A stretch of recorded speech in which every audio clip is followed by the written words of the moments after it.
बारिश इतनी तेज हो रही थी कि ऐसा लग रहा था जैसे पूरा आसमान फट चुका हो। कड़कती बिजली, चीखती हवा और उस छोटे से गांव रामपुर में हर इंसान अपने घर के दरवाजे बंद कर चुका था। लेकिन उसी गांव के किनारे बने एक पुराने घर में एक परिवार अभी भी जाग रहा था। घर में रहते थे राघव, उसकी पत्नी मीरा और उनकी 10 साल की बेटी गुड़िया। रात के करीब 11 बजे थे। अचानक ठक ठक ठक दरवाजे पर किसी ने दस्तक दी। मीरा डर गई। इतनी रात को कौन हो सकता है?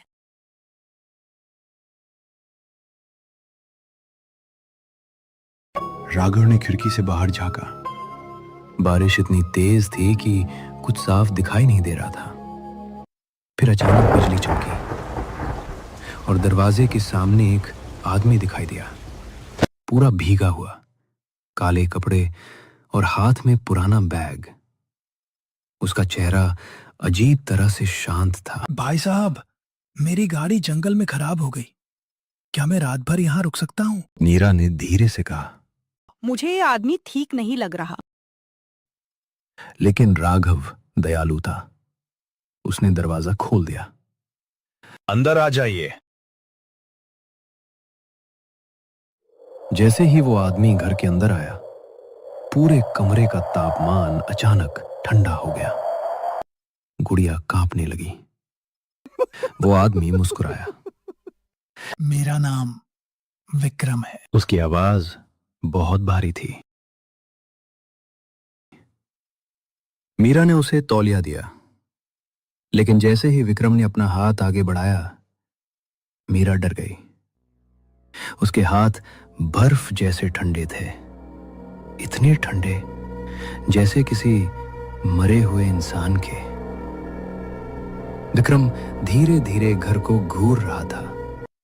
दीवारें, तस्वीरें, छत, जैसे वो इस घर को पहले से जानता हो।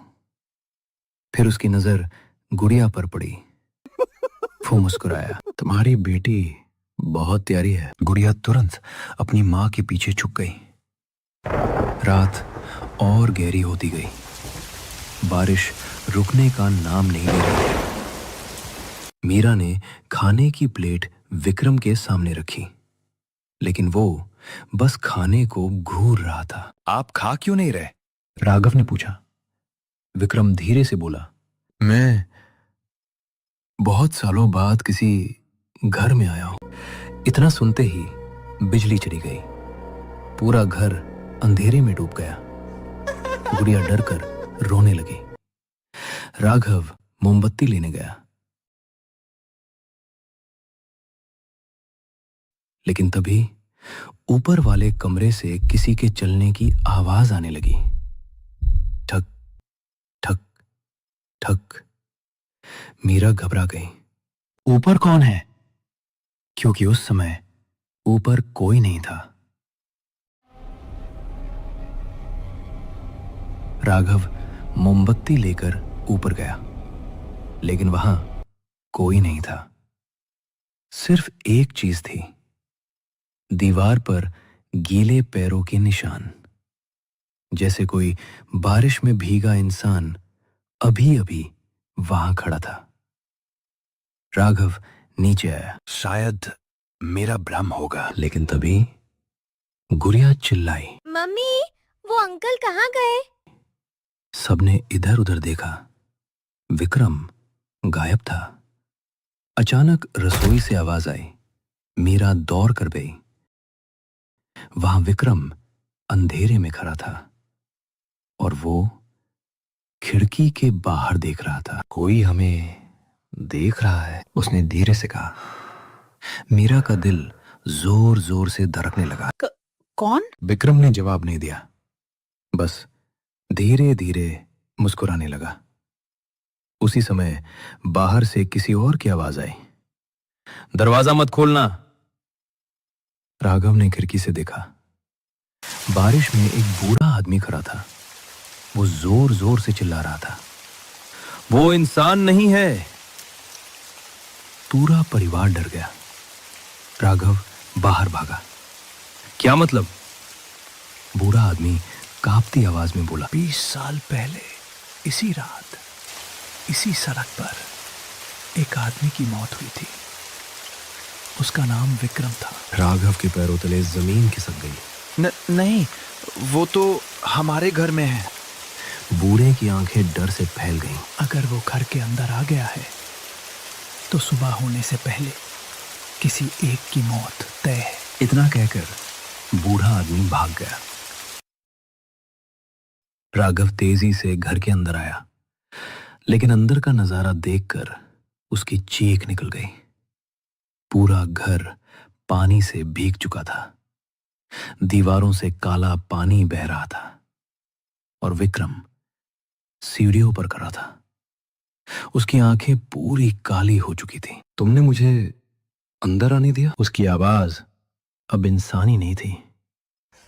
गुड़िया जोर जोर से रोने लगी। मीरा भगवान का नाम लेने लगी। अचानक सारे दरवाजे अपने आप बंद हो गए। खिड़कियां टूटने लगीं। घर के अंदर अजीब फुसफुसाहट गूंजने लगी। अब कोई बाहर नहीं जाएगा।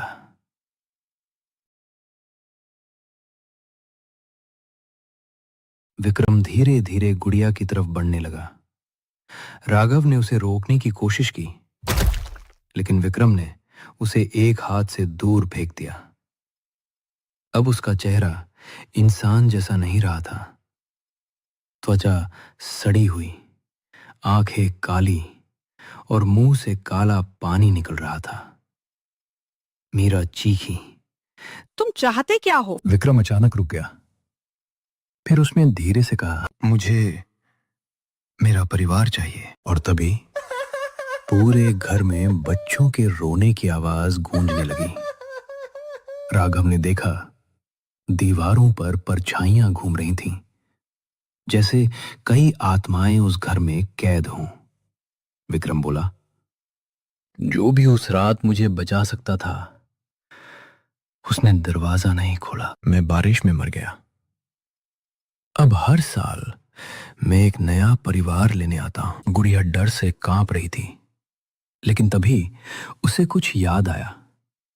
दादी ने कभी कहा था, भटकी आत्माएं तब तक खतरनाक रहती है जब तक उन्हें शांति न मिले। गुड़िया धीरे धीरे आगे बढ़ी। अगर हम आपकी मदद करें तो क्या आप हमें छोड़ देंगे? विक्रम रुक गया। कुछ सेकंड तक पूरा घर शांत हो गया।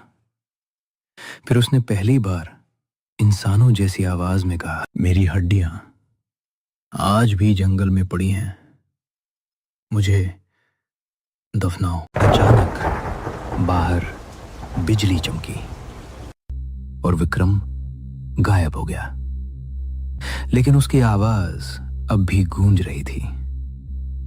सुबह होने से पहले राघव, मीरा और गुड़िया तुरंत जंगल की तरफ भागे। बारिश अभी भी जारी थी।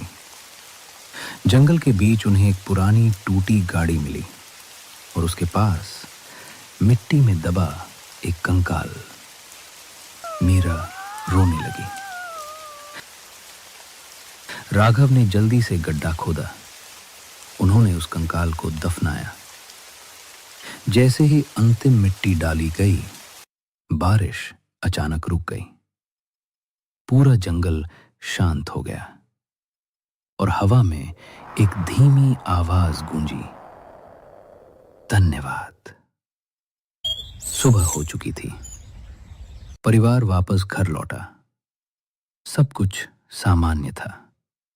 काला पानी गायब, टूटी चीजें ठीक, जैसे कुछ हुआ ही नहीं। लेकिन उस रात के बाद गुड़िया कभी पहले जैसी नहीं रही, क्योंकि कई बार आधी रात को उसे अब भी खिड़की के बाहर एक आदमी दिखाई देता है, भीगा हुआ, शांत खड़ा हुआ और धीरे धीरे मुस्कुराता हुआ।